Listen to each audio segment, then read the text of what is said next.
نحمده ونصلي ونسلم على رسوله الكريم اما بعد فاعوذ بالله من الشيطان الرجيم بسم الله الرحمن الرحيم اعوذ بالله من الشيطان الرجيم صدق الله العظيم ان الله وملائكته يصلون على النبي يا ايها الذين امنوا صلوا عليه وسلموا تسليما اللهم صل على محمد وعلى ال محمد كما صليت على ابراهيم وعلى ال ابراهيم انك حميد مجيد اللهم بارك على محمد وعلى ال محمد کما بارک علی ابراہیم وعلی آل ابراہیم انک حمید مجید۔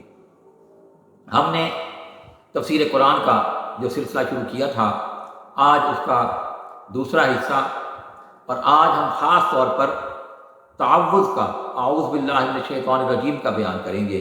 اس سے متعلق اہم تفصیلات آپ کے ساتھ شیئر کریں گے، آپ کو بتائیں گے، اور حقیقت یہ ہے کہ اس کے اندر بہت ساری باتیں موجود ہیں، بہت ساری باتیں پنہاں ہیں۔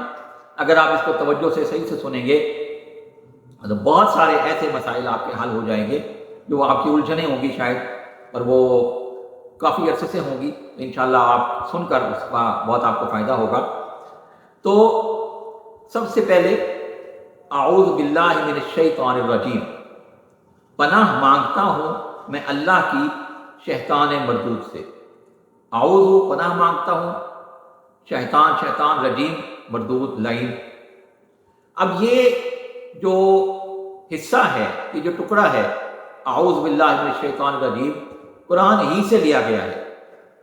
سورہ فلق اور سورہ ناس کی ابتدا میں اعوذ کا لفظ استعمال ہوا ہے کہ میں پناہ مانگتا ہوں صبح کی روشنی کے پروردگار سے، اور پناہ روشنی کے پروردگار کی، اور میں پناہ مانگتا ہوں لوگوں کے رب کی۔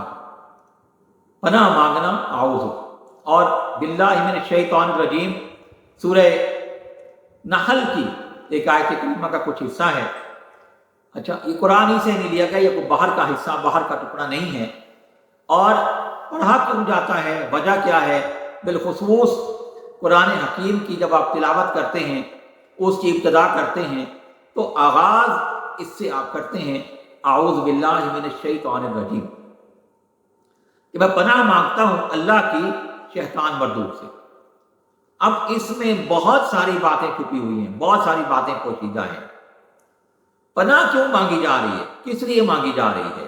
اور بالخصوص قرآن مجید کی تلاوت کی ابتدا میں، قرآن حکیم کی تلاوت کے آغاز میں مفسرین نے اس کی بڑی خوبصورت مثال بیان کی ہے کہ آپ اپنے کسی دوست کے گھر جاتے ہیں، کسی عزیز کے گھر جاتے ہیں، اور اس شخص نے بہت ہی خونخوار قسم کا کتا رکھا ہوا ہے، آپ کو خدشہ ہے کہ وہ آپ کو نقصان پہنچائے گا۔ آپ دروازے پر پہنچ کر رک جاتے ہیں، بے شک آپ اندر جا سکتے ہیں، دروازہ کھلا ہے، آپ کے دوست کے ساتھ تعلقات بھی اچھے ہیں، لیکن آپ کیا کرتے ہیں؟ آپ دوست سے رابطہ کرتے ہیں کہ یار اپنے کتے کو پکڑو، میں نے آپ کے گھر اندر آنا ہے۔ اس آیت کی مثال اور قرآن مجید کی ابتدا میں اس کی پڑھنے کی مثال بالکل ایسی ہی ہے۔ قرآن حکیم اللہ کا کلام ہے، اللہ سے گفتگو ہے، اللہ سے بات چیت ہے، لیکن شیطان انسان کو ورغلانے کی کوشش کرتا ہے، گھمانے کی کوشش کرتا ہے، گمراہ کرنے کی کوشش کرتا ہے۔ تو انسان قرآن حکیم کی ابتدا میں اللہ کی پناہ مانگتا ہے شیطان سے کہ یا اللہ ہم تیرا کلام پڑھنا چاہتے ہیں، لیکن یہ کتا ہے اور ہمیں تو اس کی حفاظت، اس سے ہماری حفاظت فرما۔ ٹھیک ہے، اور یہ میں نہیں کہہ رہا، مفسرین نے، بہت سارے مفسرین نے اس پر لکھا ہے، اور یہی مثال انہوں نے اس میں استعمال کی ہے۔ اچھا، اب یہاں بہت سارا جو ہے نا ایک الجھن لوگوں میں ہوتی ہے۔ لوگ کیا بولتے ہیں؟ وہ جی کائنات کے اندر دو طاقتیں موجود ہیں، ایک رحمان کی طاقت ہے، ایک شیطان کی طاقت ہے۔ ایک رحمان کی پاور ہے، ایک شیطان کی پاور ہے، اور ہم جس کے قبضے میں آ گئے۔ اچھا، بہت سارے علوم، نوری علم ہے، ناری علم ہے، جادو ہے، نیک عملیات ہیں، تو لوگ دونوں کو برابر خیال کرتے ہیں، لیکن اس اعوذ باللہ کی روشنی میں جو تفسیر مفسرین نے بیان کی، اس سے ایک بڑا اہم نقطہ سمجھ میں آتا ہے کہ مالک جس کتے کو رکھتا ہے وہ خود رکھتا ہے، اور اس کو اگر کاٹنے کا اختیار دیتا ہے، نقصان پہنچانے کا اختیار دیتا ہے تو خود دیتا ہے، کوئی اور نہیں دیتا، اس کی ذاتی طاقت نہیں ہوتی ہے۔ اگر مالک چاہے ایک گولی مارے اس کو ختم کر دے، چاہے اس کو گھر سے نکال دے۔ مالک کیوں رکھتا ہے؟ کہ یہ میرے گھر کی حفاظت کرے گا چوروں سے۔ اب قرآن کی حفاظت کیا ہے؟ قرآن کی حفاظت بھی صاف ظاہر ہے کہ لوگ ناوضو ہاتھ لگاتے ہیں، دیگر معاملات، قرآن کی توہین، آج کل اس کے بے شمار واقعات ہو رہے ہیں، تو کیا قرآن کی شیطان حفاظت کرے گا؟ یوں نہیں ہوتا، شیطان وہ حفاظت نہیں کرتا، بلکہ شیطان تو اس کو نقصان پہنچانے کی کوشش کرتا ہے۔ لیکن یہ طاقت اللہ نے از خود شیطان کو دی ہے، نہ کہ اس نے حاصل کر لی۔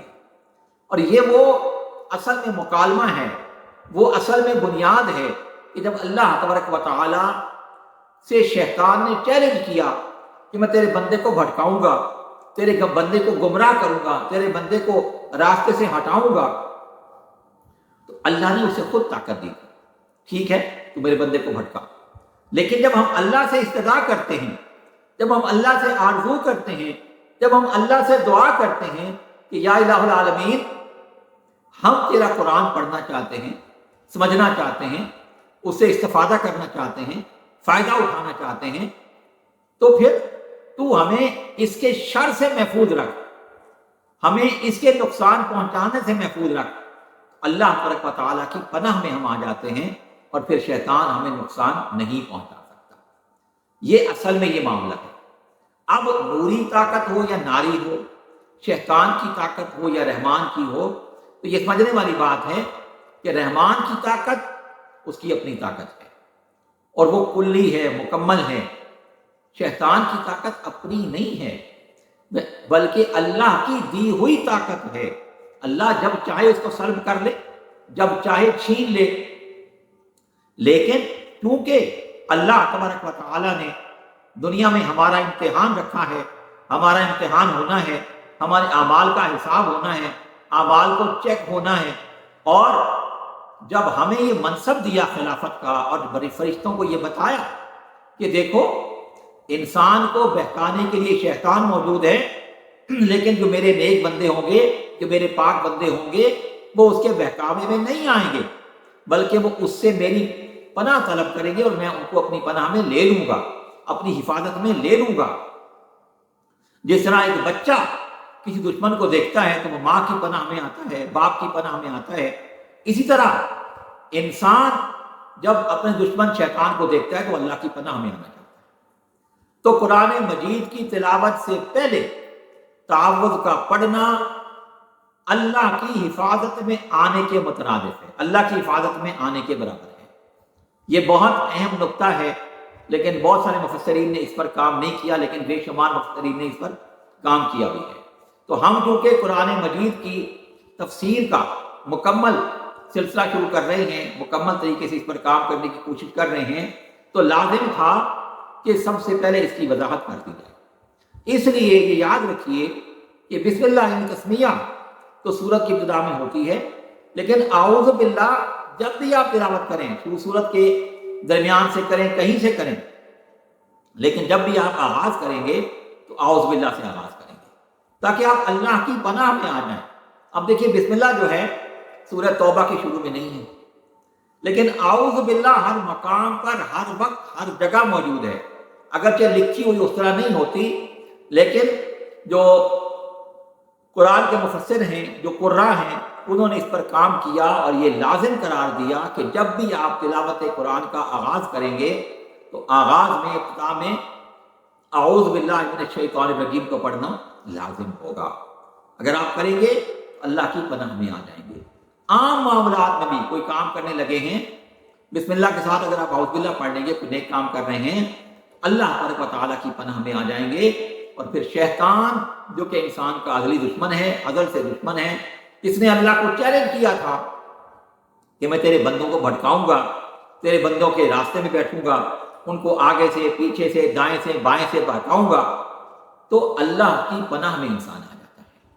یہ بہت بڑا فارمولہ ہے، بہت بڑی چیز ہے، بشرطے کہ آدمی کے علم میں ہونا چاہیے۔ اور دوسرا یہ جو کانسیپٹ لوگوں نے بنا لیا کہ کائنات کے اندر دو طاقتیں ہیں، ایک شیطانی طاقت اور ایک رحمانی طاقت ہے، ایسا نہیں ہے، بلکہ کائنات کے اندر ایک ہی طاقت ہے، صرف رحمان کی طاقت ہے۔ شیطان کی جو طاقت ہے اس طاقت کا انکار نہیں ہے ہم کر رہے، لیکن وہ طاقت شیطان کی ذاتی طاقت نہیں ہے، اپنی طاقت نہیں ہے، بلکہ اللہ کی دی ہوئی طاقت ہے، تاکہ اللہ تبارک و تعالی اپنے نیک بندوں کی، اپنے خاص بندوں کی آزمائش کر سکے۔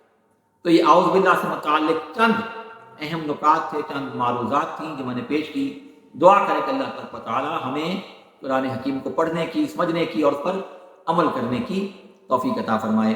وآخر دعوانا ان الحمد للہ رب العالمین۔